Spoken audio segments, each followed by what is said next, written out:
Hello and welcome to episode 35 of the XrmToolCast. This is a continuation of episode 34 with the hosts of the Podcast, Lisa Crosbie and Megan V. So if you haven't listened to episode 34, stop what you're doing, download and listen to it now. If you've already listened to episode 34, then you know you're in for another real treat. So sit back, relax, and let's get started.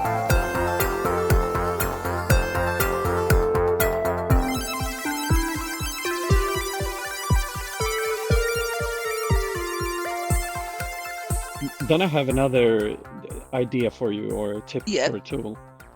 If you want it to look shiny and glossy and with colors and sparkles. Making things look shiny and glossy is my job description. Yep. So what else do I need to know? So one of the first tools that were not created by Tanguy himself was from Natraj in Australia. Yes. Well, you know him. You work together, right? I did. Yeah, I was actually going to give Natraj's Level Up a shout out, but what's the tool? Not the Level Up, but he has some called. It finds icons or the logos for entity image updater. I think that's it. So you can specify for all accounts. Look at the email address or maybe the website field and match that to some external service that just keeps track of and matches website URLs with their logos. That's beautiful. I'm just looking at it right now. Okay, you've just changed my life. And for contacts, you can specify email address and it will look it up on Gravatar. Or I think there are a few different services. Nice. That's just awesome. So when you grab your list of accounts that you use for your demos and the contacts, and then just say, okay, the backside is. But then you can't mock the data and then get real images. I know. So you have to have real. Yeah, but still. But that. I mean, if how you have beautiful would that be if there was fake images for the fake data? I'd spend a fair bit of time doing fake images for fake. So my world, when you do demos for a living, you find yourself chatting with fictional personas and forget that they're not real. Like it's I have a swag of these. Sally the sales girl. Yeah, because it's one of these things where it's like that. I do a lot of configuration of things, but often it's a happy click path when you're doing a demo. You're not built, because if you're building the real thing, that's a project. And if you're doing a demo, it's very much about saying, I need to show how it works and what the user experience would look like. There's a real art to the difference between what building a demo is and what building a real solution is, and so the demo data and the quality and the look and feel of that is a huge part of it. Like, you don't underestimate that, because in a way, having a perfectly functioning automation of some kind is actually less necessary than the demo data is relevant and looks real and looks well populated. Because if I can show, I've quite often done things where it's like, well, the automation will trigger and genuinely work as long as it's this one client, one person, this one thing. Because building it out for one, a trigger that says when this one is updated, do this thing is much easier. So anything there that helps with that look and feel. You can't underestimate how important that is, I think, if you're doing those demos, because the client will look at it, their first image. If their first image is, even in Australia, if it's US date format, if it's US addresses, if there are blanks all over the screen, if the industry is wrong, if the wrong amount of zeros on the numbers, all of those things, you lose them. US date format. I have an input here. Did it's 3 against 1 here on the US date format. Well, everyone explodes to US date formats. What should the correct date format be, Jonas? It's easy. He knows this one. I know. Let me think for a while. I changed the date format on my blog posts because of him. Not because he told me to or anything like that, but because I saw him the light screaming about it all over the place. So it was just to keep me silent, to keep me shut up. Is this the year dash month dash day format that we should all just be using? When people kind of oppose to that, I refer to German numbers, or many languages say like 102 and 50 when they mean 152. So they say it in another order than you write it. And in America, you can say that, well, we say November 5th, 1952. So you say the month before. Doesn't mean you have to write it that way. Because I know the Germans don't write 125 when they mean 152. So yeah, you can write No, it in I a slowly, properly scientific way yes, without you have to say it that way. I All my agree. I dates are in slowly Roman came up. numerals.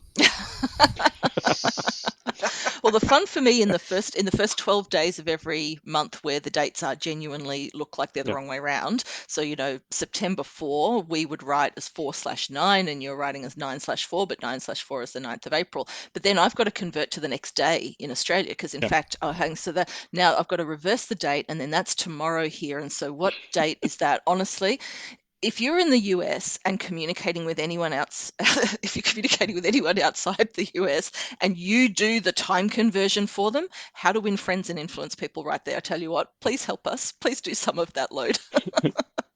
And this is where you would use the user settings manager to Okay, good. force the date format and force the time zone on all users. Force the removal of the phrase zip code as well, by any chance? Oh, you don't call it zip code? We do not call it zip code. Okay. We don't either. No. You don't All call, right. do you call it zip code in Sweden? No. Oh, okay. Postal So number. who calls it zip code? Only Americans. Just only the Americans. Oh no, Hey, so yeah. we First learned thing, everything actually- we learned from you guys. You guys just never taught us to change. That's the problem. Second thing I do with every demo after I get rid of all the US date format is rename all of the address fields so that they don't sound American. I have a solution for just like let's call it street, address, postcode, state, not state, province, not province zip code. is Canadian though as well, isn't it? But honestly, even here, there's little things, right? You open up a system and the first thing that a customer in Australia sees is a US date format and zip code. They think you're not talking to them. Yep. Those things are just not, and it's like a small thing, but yeah. Is there a tool for that? I don't know. I've got a little solution for it. It's like the Australian date label, Australian address labels. So Megan, if you are asking if there's a tool for it, just tweet XrmToolbox on Twitter and say, "Is there a tool for this?" Is there a tool for this? And hashtag PowerAddicts2 if you want to. And either someone will say, "I'm going to make it for you," or they'll tell you there is one. That's usually what happens. Yeah. I've always thought probably about too simple for a tool, to be honest. But no, but it's not though, because it's not just your like you said, you've got your date, you've got the addresses, you've got other things that you could tie in and say, okay, well, what do I now want this to be called? And just press a button rather than you having to import a solution. True, and it is kind of tedious. Takes care of everything. Yeah, I've thought of creating a tool that is like your environment setup manager, where you can go through and have like a little WYSIWYG. I want to do this. I want to do this. I want to do this. And then you do your 10 things and hit the button. And it goes and it updates everything for you. Like, I want to rename all the zip codes of that and this. I thought about it. Why would I tweet the XRM Toolbox when I just got you right here to say, Daryl? Because I've only thought about it. I'm not going to do it. Fair enough. People like Daryl and me who have created a few tools of our own, we're like, we don't just pick any kind of idea nowadays. I want the good ones. They're too good. They're too good for my little Australianization idea. I'll have to chat to Natraj. I say my mate Natraj is here. Maybe he can help me out. But yeah, I was gonna say before the other tool that I came across then in the other thing, and it's not in the XRM toolbox, but I think you probably all know Natraj's Level Up, which that thing is a Chrome extension, and then God mode on being able to do everything. And so yeah, he and I used to work in the same place for a while, and for some other friends there sort of showed me that. It's like, oh, there's a thing. So in terms of tools, I guess I had that one was the one that I came across perhaps more than the other stuff we're talking about here, just because and again, you don't know what you don't know, right? I only know about that because I worked with him, and someone shows you those things. So there's also that thing of just, how do you stumble across these things or know these things? And even just talking to you guys now, I'm like, right, I've got some homework. I'm going to go and check these things out, because it just hasn't sort of come across my radar as much. I think because you know that there's an issue, and you think, if I have this issue, someone else has had this issue. If someone else has had this issue, someone's either done something about it, or at least there'll be something online that I can read and someone says, this is not possible. Until I find that and I believe that statement, then I feel that it's possible. So someone must have done something. So I think that's the thing, is if you don't come up against these issues, and you don't have that sort of mindset. Some people come up an issue and just like, it's not possible. I can't do it. It's not possible. I don't think like that, and I know that you guys don't think like No, that. I'm the same. So Everything therefore, I we would know, go out and figure it out and know yeah. that someone else must have done something and put it online. We hope. But I reckon everything I know how to do is because of that. Like, oh, I need to learn a thing. And people talk to me a lot about power apps and learning those things. It's like no one really sits down and digests the manual. I mean, maybe someone does, but the whole idea of I've got a problem, I need to do a thing. How do I do that thing? I'm going to find someone else who's done it who can show me is pretty much how I've learnt everything I know how to do. It's it's how we do it. So we get through life. Yeah, exactly. Oh, we Google got it. deep now. How we get through life, we Google. Sorry, We wrong Googled. podcast. Anyway, at the end, we always talk about fun things that we've done, and we talk about apps that we put on our iPads or things we've watched on Netflix. Oh, we don't do fun things. We're developers. No, we can tell. Last episode, Hey, I think he I said listened that, to. not us. Yeah.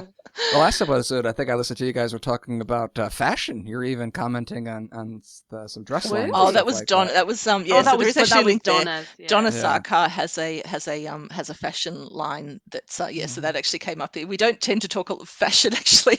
No, but it's on a the pretty podcast, impressive but, fashion line, though. I don't know if you've yeah. seen any of the outfits she wears to the virtual events. Mhm. She designs them herself. Like, Yeah. Oh, see, I How didn't cool know is that she that? designed all those herself. I know Yeah, some no, they're yeah, they're she designs and pretty sews, unique. and I know yeah, that. they are. Yeah, you don't get that kind of unique off the hanger. So I have to- yeah, she's got an amazing kind of side hustle there with Prima Donna. So that was where that was coming from. I just have to say, since at least I'm listening when I'm running to podcasts. I really want to sort of encourage that because it's really funny. When you started mentioning Donna's and her dresses, I know exactly where I was, how tired I was, that the sun was almost setting. So you sort of connect these images, which also means I had no thoughts about me running, which is really good because then Oh, you that's feel good. tired. Yeah. So you're saying we the can distract you distraction. from your running by talking about dresses? Is that where we got to there? Yes. Yeah. Okay.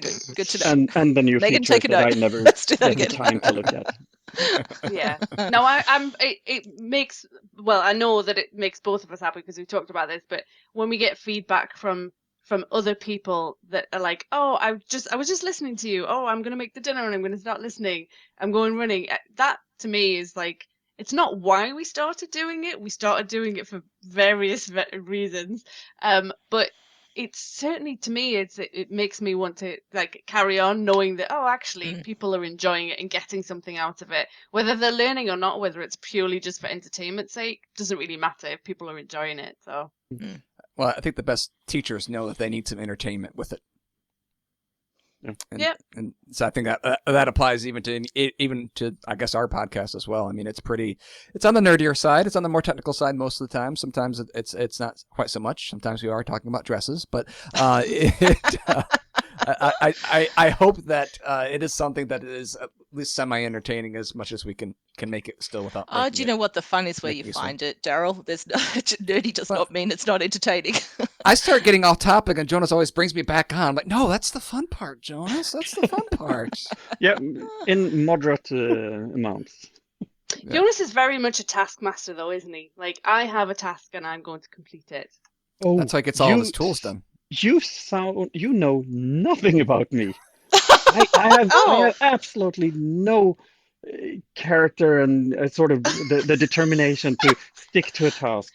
Be careful what you're admitting now. See, Yeah, I have no character. My boss Stop right never there. listens to Cut. this. No, entirely event-driven. So, Okay, which fair is enough. really hard thing these days when you have a gazillion different channels that are beeping and popping and notifying me of stuff. And then you have to do a lot of stuff at work, and I want to do this thing with my tools, and so yeah, it's a challenge for someone who is not very task focused. I repeat, Oh. I'm not. So maybe I was just talking about myself then. Yeah. You're projecting Let's go yourself with that. there. Yeah, exactly. So you said event focused, Jonas. You're like, so whatever things pop up, like you're waiting for whatever alerts, and you just do those real quick. You're not event driven instead of Event-driven. I mean being sequential. I do this, do that. Then it's something happened. So you kind of get stuck into that, and then it takes like a half an hour to get back, and some will, which usually isn't there. And it was, I feel it. I realize now I sound like my stepdaughter. I was out practice driving with her a while back, and she loves animals and everything. And we're driving, and she's like, "Oh, the bird!" She said, because there was a tiny bird in front of the car, and I was like, "We're on a really narrow gravel road, and there are trees everywhere. So please focus. Birds generally survive." But I realize I'm a bit like that as well. I'm driving this car, and whoa, I got a tweet, and then you're lost. So. Or worse. Then you hit the bird. Yeah, exactly. Yeah, that little Twitter, the blue bird. That's Twitter. Yeah. So we've gone through a whole bunch of dynamics. That. I'm going to try to bring us back from that. Okay, so we've gone through a whole bunch of dynamics tools. Some of your background. So are there other tools that aren't necessarily dynamics focused or Power Platform focused, or what's the Oak Bridge or whatever, the one that we don't use anymore? Whatever. Oakdale. Are there any tools? Oakdale. There we go. Oak Bridge. Well, if we're going to open Oak Bridge, Oakdale, like to kind of words, then. I just finished reading The Hobbit for my kids, and so I think Thorin Oakenshield, that was in my mind too as well. But anyway, so are there any other tools you guys use that are not necessarily Power Platform focused to make you more efficient in your daily lives? I think, I think there's the stuff that maybe we use like for the podcast, daily lives. I think is just for me is things like I use To Do. And I don't know. I can kind of keep on task fairly well without too many tools. We use I don't know would you call WordPress a tool? I mean, it's techie. It's sure. If you're coding it or whatever. It's a platform. Yeah. So we use that, and then what do we use? We use Buzzsprout in terms of like the hosting of it. But in terms of tools, I don't think we really use that. We record everything with Teams. We are not really like highbrow when we're doing that, because I think that's how most people are recording their virtual meetings or stuff like that. But yeah, I don't know if I use tools. I mean, mainly the tools I'm using are honestly with their XRM toolbox, because that's my daily job. Is as a consultant. You say that that's a problem. Kind of sucks that I have to, but yeah. No, so I just think that's my job, really. To do is one of these things we've talked about a little bit, where it's a tool that I keep being encouraged to use and I keep trying to use, and in the end, the best tool I've got, pen, paper, write it down, cross it out. Old school. Yeah. And I keep slipping back into To Do, and I've sort of got a list of things on there, and it's useful in many ways, but honestly sometimes just those simple, like for me, the act of writing it down does something different in my brain than any other. I've tried so many of those kind of productivity things. That's my current list, and at the top, no joke, says XRM Toolbox. There we go. Because I had to do something with it. Yeah. And it's not related to this podcast. It was literally something to do with work. See, I use a full sheet of paper. I like have an actual notebook rather than. Oh, I've got that as well. This is like I've quickly got to get something and then do it, but then I've got the notepad as well, and then I've got To Do. So, and then I don't know if we count it as a tool, but Teams is becoming my everyday home now. I think there's a big shift in the way that we've worked there, and where I work, we've been using Teams a lot anyway, but I'm really kind of getting into that a lot more of like, how can I use this better and get more out of it, and starting to explore some of those new features and things as well, rather than just having a mess. I spend very little time in email, and heaps more time there in sort of how to do that well, and saying, can we get these apps pinned to the side, and I've got my favorites pinned at the top, and so actually starting to use that properly now that we live in that every day, and with the investment being made in that as a place to live your remote work life, that's become a big kind of part of my work, I think. And soon you've got the Power Platform in there as well with the Oakdale stuff. With Oakdale, yeah, exactly. So that's where those things, I guess that's where you get this lovely colliding of what we do with that, and it becomes the the friendly next door neighbor to go, oh, we should get to know you too. So yeah. The thing with Teams that's interesting is that they come up with a new feature and you're like, oh yay, this is amazing. But when we really think about it, I was like, really? Like, that took long to come up with it? Like, they just came up with a feature to pop out meetings, so it's in a separate window, so you can, like, chat with somebody else while you're waiting on a meeting or something. Like, how hard was that really to do? I hope not that hard, but, you know, if we have it, yay, we celebrate. But it just seems kind of like a pretty weak thing, I guess, at the same time. Yeah, I'm not sure we have a moral high ground on that with Dynamics, to be honest, with some of the features that get released that we shout about, and then you have to go, oh, this probably should have been there all along. Yeah. But it's funny also because I think the most sort of reach I've got on any post on LinkedIn is from last week when I found out that for some unknown reason, our Teams tenant at our company got, before it was released, this new conversation, it's called, at the bottom of a team instead of just a line. So Yes. everyone is always replying with a new thread instead of replying in thread. And now they replaced the text The box big where button, it you starts. can't do it the accidentally text anymore. box, Yes. Yeah, you have to click a button saying new conversation. Yes. And I just, whoa, look at this, finally, good. And that's, speaking of really, really simple stuff, replace the text box with a button to show the text box. Yep. And that exploded my LinkedIn. Yeah, I've been posting about that too and getting a lot of interaction on that. It's like, but it seems like, I mean, even the thing with the meetings popping out, all these things, you know, this is for me in the category of, okay, it might not be, maybe it's not a spectacular feat of engineering, but in terms of understanding a user experience and making it better, which is like what I was talking about with the demo stuff, was like, it might seem like the word zip code is not a big deal and changing it's not a big deal, but as a starting point for users actually going, oh yeah, I mean, I get it. You know, it doesn't block you, it doesn't kind of stop you. And the new conversation button, to me, that's a big deal, whether it's a big engineering feat or not, because so many people just replied threads all over the place, and then other people get annoyed at them, and then the whole thing just becomes, you know. Sounds like Slack. Yeah, so yeah. I'm just bloody hell. Did you use the S word, Meg? Sorry, but so there are more than one S word. Yes. Yes, very true. Very true. So Lisa, probably changing topics here again. I imagine as a demoer, do you use like the Iconnator as well in the XRM toolbox to like update the icons? Oh, look, I probably will now. No, She's like, tell me more. It's not too terrible to do it out of the box, but it makes it really nice if you're like, oh, I need these 6 icons. You just grab them all locally, and then you just select them all, and you can do it in one little. Icons are a pain, actually. That little jigsaw piece and those things. So yes, definitely. So that's another one you probably need to check out, and then maybe the form, not the view, is it the view manager where you go through and update like all the views to look like the main view. That's view layout replicator. So I'm going to get a piece of paper and a pen. A piece of paper and a pen. My tool here. I'm going to write down. I think actually the view layout replicator is the first one I ever I don't think I've ever used that. What does it do? Yeah, it's so that if you create a new entity or you redesign your active accounts view, then you open this one and then you select this view as the template, and then you select all the other views for that entity where you want to apply the same column layout.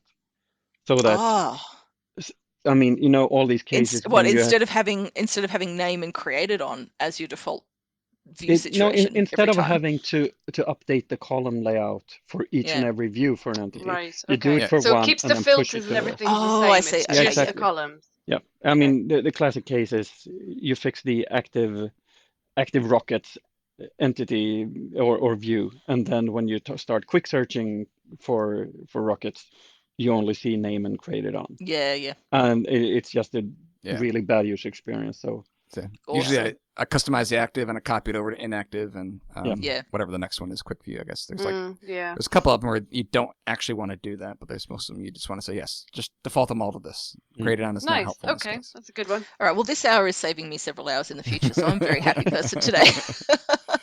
Oh, be sure to check out that under help, donate. No. Gotcha. Send the bill to Barhead. Send the bill to Barhead.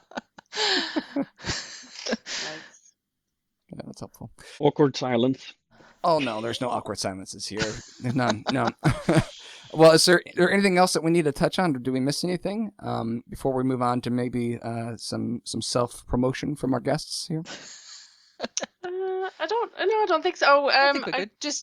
I guess some of the Portal ones as well, especially the Portal code editor. Mhm. Just because I've been doing more, started on a Portal project again, and I'm like, oh yes, I've forgotten that was there, and so anything like that I can be in one place to do stuff and just stay within the toolbox rather than kind of going back and forth and then switching the apps and so just anything like that. And document template manager as well, Jim Novak, or James as it has on his thing, but yeah, Jim. He's Jim to me. He's Jim to me. So that one as well, when I discovered that, Lisa, I don't know if you do stuff with creating document templates, like Word Yes. document templates. So with this, where you add a template and then to try and then get it back out to then edit it and then Oh, put it that's a back in pain. and you've got to delete Yes. it. Okay. Document Right. template manager, Yep. you basically list all your templates and then you can download it, make changes, and then just upload it straight back in and Cool. overwrite that one. So Yes, definitely time do saver. that. Yeah. Cool. All right. Awesome. So, our guests, we're gonna go through and ask you how we can get a hold, how our listeners, there we go, how our listeners can get Are a they hold all of you. behind you? Or- Yes. Surprise. How our listeners can get a hold of you, and also how they can get a hold of the Up podcast if they want to start listening to that as well. So, Megan, you went first last time, so you're going to go last this time. Good luck. Fair enough. Lisa, why don't you go ahead and how do people reach out to you? So I am very much all over LinkedIn and Twitter are the two places you'll find me. I'm pretty easy to find. I don't mostly don't need a middle initial because my surname is unusual enough. So Crosby with an IE on the end, you'll find me pretty easily on LinkedIn. I do actually use Lisa M Crosby on Twitter though, but I'm also pretty easy to find because someone else had used the handle that I would otherwise have picked. And then the Up podcast. Oh, I also got a bit of a fledgling YouTube channel. I was going to say, I was about to stop you and say, Yeah. you're forgetting. Fledgling. Is it a teenager yet? Is it still like an infant? Yeah, look, you know what? My kids think that Mum's a YouTube superstar, and I'm not telling them otherwise. It's fine. That makes me cool. I'm going with that. So, again, just under my name on YouTube. So I tend to do videos that are really kind of short form.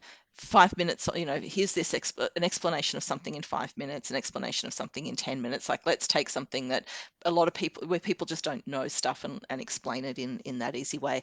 And I'm also blogging at lisacrosby.com. So I'm starting to do more writing now again, in this lockdown period. I used to do a lot of in-person events, so the writing is starting to happen there. So Megan, do you want to do your stuff, and then we'll do the Up podcast thing at the end? Yeah. Yeah. So the V is important only because there's a Megan Walker already out there and a meganwalker.com. So that's the only reason I used it. And it stands for victory. Very close, Victoria. Okay. Yeah, you were very close. I had someone say, "Is it Vera?" I'm like, "Do Oh, I look Vera. like I'm in my 90s?" So I like Lisa, I'm on Twitter, LinkedIn, and YouTube. And it is literally Megan V Walker on Twitter and Megan V Walker for the URL for YouTube, and then Megan Walker. Unfortunately, I can't change it to Megan V Walker for LinkedIn. Somebody stole it. So I do a lot of blogs, a lot of videos, and I'm trying to get back into doing. I was doing Forms Pro for so long, and I will start doing some customer voice stuff, but I just was like, I need something different, something new. So I've done quite a bit about Microsoft bookings, and then I've been going back into some of the sort of more core but also newer stuff with Dynamics 365 as well, and some of the sales things that have been updated as well. So yeah, so that's same places as Lisa, obviously different handles, but same social site. And we are two different people. Yes, we are. Yeah, and then I guess the website we've got is theuppodcast.com. And Lisa, do you want to say where we are? So we've got a Twitter handle that's the same there with a bunch of underscores. The underscore. The underscore, yeah, again, because it was gone. But we're actually, the easiest way to find us, we're in all of your podcasting apps. So if you're using Apple Podcasts, or I use, we're across. We've sort of made sure that we are in everything. I use Pocket Casts. We're in Spotify. So like wherever you find your podcasts, you should find us. And if we've missed which one, tell us. But or you can listen from the website as well. We actually find, I think if most people are listening either through Apple Podcasts or we get quite a few listening from the website, so it's on there, but we are in all the podcast apps as well. So yeah. And I do it from Spotify. Yeah, there you go. You're the one. Good man. And apparently Amazon is coming out with their podcast service soon as well. Does Spotify allow you to increase the speed on it? Yes. Yeah. Okay. You don't want to increase the speed on us. Always 1.2 or 1.5 with you guys. Do you tell me, really, do you listen to us at 1.2? Because I listen to everyone else at 1.2, but I talk at 1.2. I'm at 1.7. Let's go for it. I sometimes listen back and think I really need to talk a little bit slower. But I tend to listen to everything at 1.2 with silences removed as well. So yeah. All right. Awesome. Well, Megan, Lisa, I had a whole lot of fun. I hope our listeners enjoyed it as well. And thank you for coming and sharing some of your expertise and some of your experiences and everything that makes you both unique. So we really appreciate that. So, Jonas, that's our guests. That's how we can get our listeners can get a hold of our guests. How can our listeners get a hold of us? Well, our guests can get a hold of us by reaching our listeners. Did I not say our listeners can get a hold of us, or did I say it? No, you said listeners. I said okay, yes. all right. All right. Well, I guess you want us, our guests to get a hold of us too, I guess, huh? So, Megan and Lisa, if you want to get a hold of us, reach out on Twitter at XrmToolCast, or just go to XrmToolCast.com or whatever. You'll find us there. Also LinkedIn. And, whatever. Yeah. Oh, and all the podcast platforms. A beacon, just a flare. Beacon of hope. And we'll be there. All right. Thanks, everyone. Have a good one. Thank you. Bye.